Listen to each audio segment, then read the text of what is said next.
the CFO and the CEO and the CTO, they speak in dollars. They don't speak in colors or high, medium, low. So if you go to them and tell them we have a 50% chance, so for data breach, 50% chance, that's a coin flip, Mr. CFO. You have a coin flip chance of losing $20 million or more. Does that hurt? We took that back to the executives and it really helped them make a better decision. So it's all about decisions. It's not about risk or trying to scare people. Risk isn't the end goal. Decision is the end goal. Tony, so wonderful to have you. You've been a thought leader in our community and somebody who I've been very fortunate. Me and my team have been very closely working with you for many years now. So it's truly an honor to have you on the show. The goal of CISO Confidential is to really show the world the what goes under the hood, the real war stories. Most people outside don't realize the importance and the consequences of decisions that a lot of security leaders take, both proactively and during the time of an actual incident. So Tony, we'll jump right in and we'll start with an actual day or evening or night that you remember when you saw an incident firsthand. So if you don't mind, kick us off from there. Sure. First, thank you for having me. It's such a pleasure and an honor, so thank you. Okay, I remember it very vividly because I was driving to work, and this was many years ago, and this was several jobs ago. But it still leaves an impression with me. So I was driving to work and we got hit. We got hit with a SQL injection that led to the suspected exfiltration of data because we knew that this database had customer data on it. So worst case scenario is the bad guys got that customer data.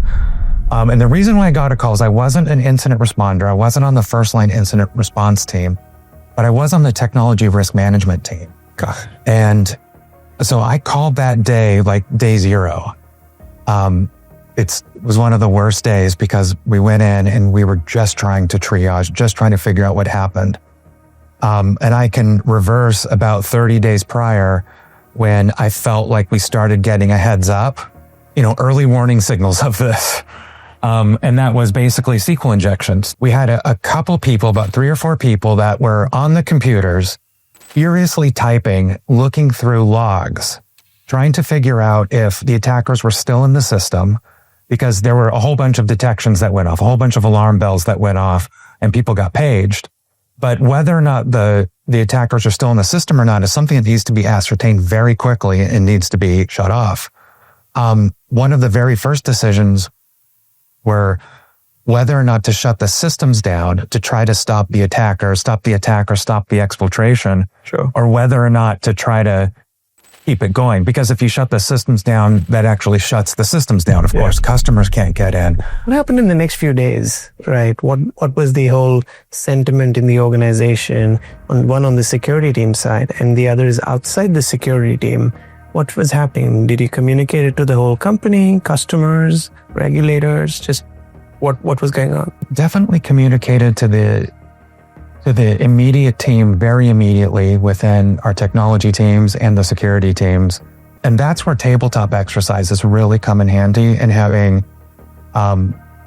very good run books of what to do when this happens. And the trick is you have to follow the run books though. Immediately, some people weren't.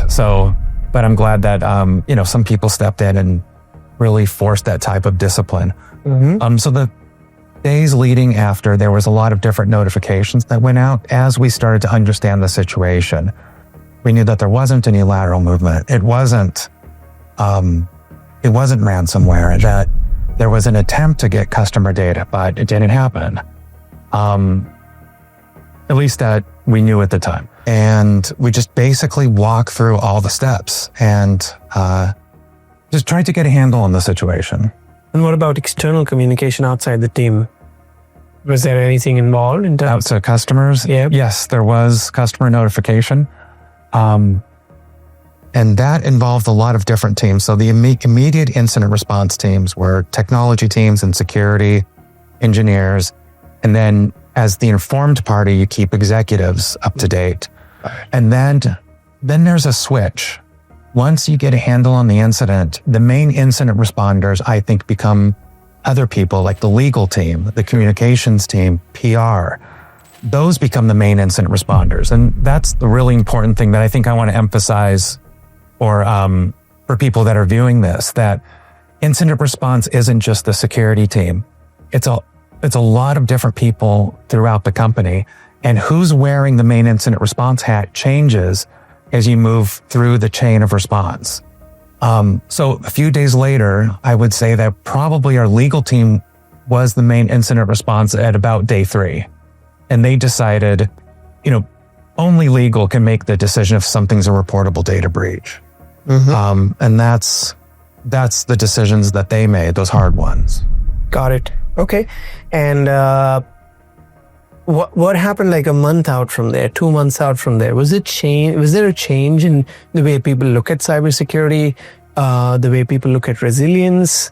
Like, was there a change in behavior of people? Did that have an impact on the culture of the company? Yeah, I think it did. I think that the company at the time, this was the first data breach. Okay. And, in our field, you always feel like a data breach is around the corner. But if you've never had one, if enough time passes, you also think it's never going to happen to you, right? Like you're just kind of going to be the one. just kind of in denial. And then statistically speaking, data breaches happen to large companies. It's about once every 10 to 15 years. Sure. So statistically speaking, you could go your entire lifetime at one company and never having seen one. And I think that it did change the psychologies, certainly of the incident response teams, but it also changed how I operate as a technology risk manager. Sure. Prior to the incident, we did model out SQL injection risk. Sure. And we modeled out data breaches on those types of databases. But of course, the remediation's deprioritized, sure, as most things are. And I think that sometimes it just takes something really bad to happen to get people to prioritize stuff like this, to take it seriously. Got it. I totally agree with you. And it's unfortunate, but reality is that we're more reactive than being proactive in most things, including health, for example. Not very different for cyber health. Right. But talking about preparation, you spoke about one is the tabletop side of things, Tony. The other side is really talking about setting expectations.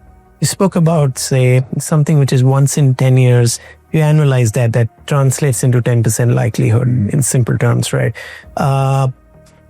What is your view in terms of the importance of setting expectations, both in terms of likelihood and then the loss impact or loss magnitude for different kinds of scenarios like the one which we just mentioned? And just, because that, in my view, goes as a part of the preparation for the teams, especially the non-technical folks, to say, look, this kind of risk, are we looking at a 10 million impact or a $100 million impact or a $1 billion impact? And what's the likelihood and how do we compare with our peers in some cases? What are your views on that? How important do you think that becomes in terms of preparing people, executives, for a scenario like this?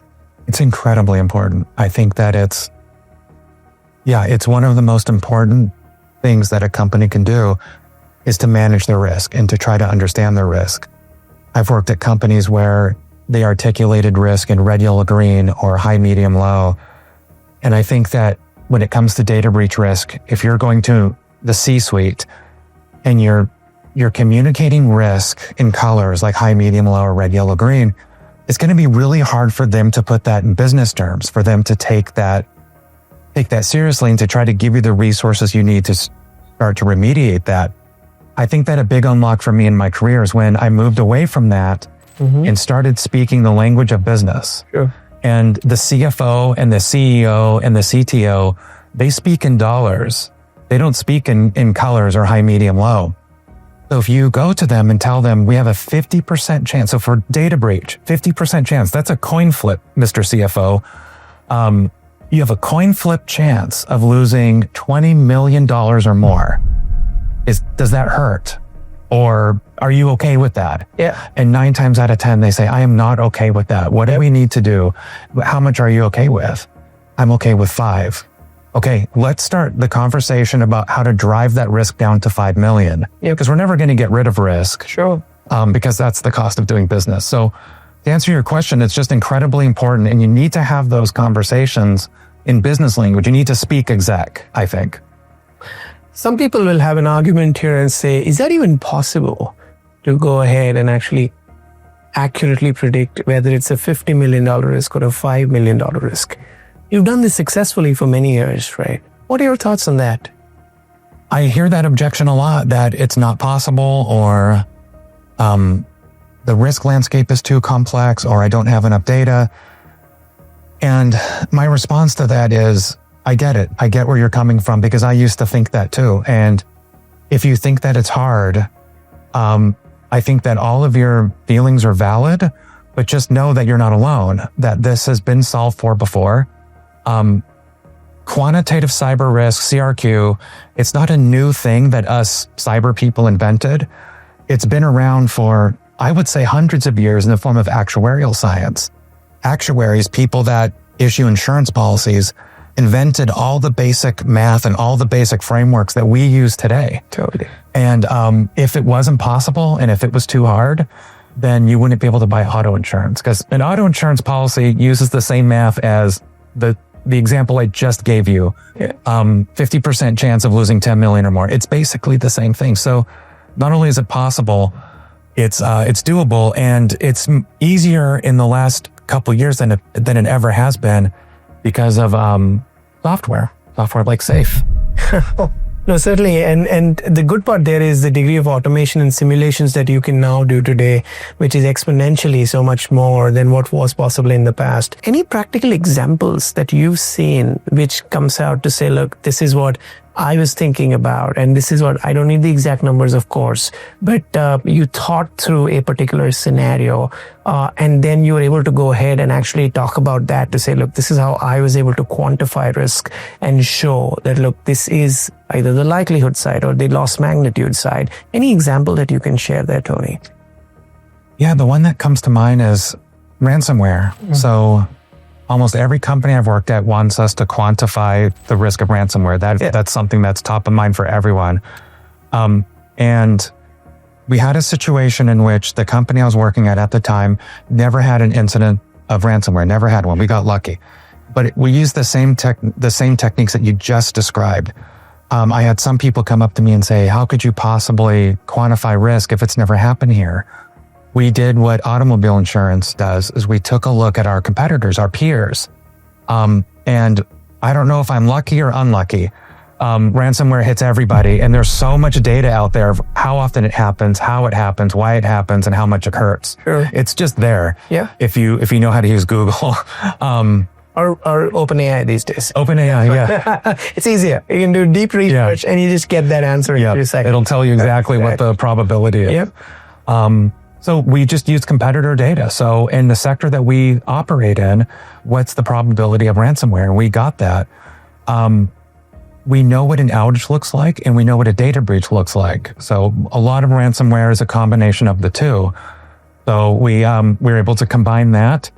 So for likelihood, we figured it out. It's about once every 7 years for that company. And it hurts a lot. It's in the multi-millions of dollars, especially if it's worst case scenario. Mm-hmm. We took that back to the executives, and it really helped them make a better decision. So it's all about decisions. It's not about risk or trying to scare people. Risk isn't the end goal. Decision is the end goal. And it helped them with remediation. We bought some extra insurance because of it. Just a lot of extra things that we're able to do to prepare ourselves. Just because you had better visibility. And basically what you did was you made risk an informed business decision rather than being ambiguous, because somebody might say a high risk or a low risk, but the meaning of highs and lows or red or ambers or greens might be so different from every single person. You don't know. You don't know what type of cyber insurance policy, what your policy limit should be if your ransomware risk is yellow. How much should I buy? But if your ransomware risk is X million, now you have a starting point to have a conversation with your broker. And on the other side, one is the loss magnitude, which is dollars. Now, if you can quantify on the likelihood side and see, look, on an average in my industry, a ransomware hits 1 out of every 10 companies, which is say 10%. And then I am at like 6%. I can actually make a case to my broker and my carrier that I am in the best in class, and therefore I deserve a better price, a better sublimit, or a better deductible. So you have those levers if data is by your side and you're able to get things going in the right way. Yeah. That's fantastic. Tony, any final thoughts in terms of, when somebody's starting on this journey, when they're in the heat of the moment, before an incident or during an incident, and they're a risk practitioner, because we have a ton of risk practitioners who are listening in, any top 2 or 3 recommendations that you would have for them on how do you look at risk in the right way, and your learning from your journey over the years? Enter on the decision. Don't think about gaps or findings or worries or nightmares, or just try not to get distracted.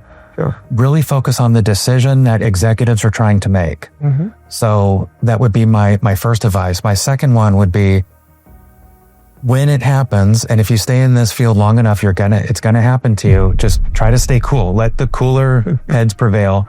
And I just can't emphasize enough the importance of gaming this out. Tabletop exercises. Practice this muscle.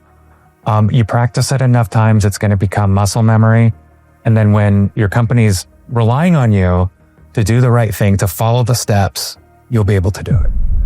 Fantastic. That's great advice. And I'm pretty sure the listeners did learn a lot from this episode. Tony, you've been amazing and you're very kind to spend this time with me. Thank you so much. Thank you. Thank you for having me. Of course.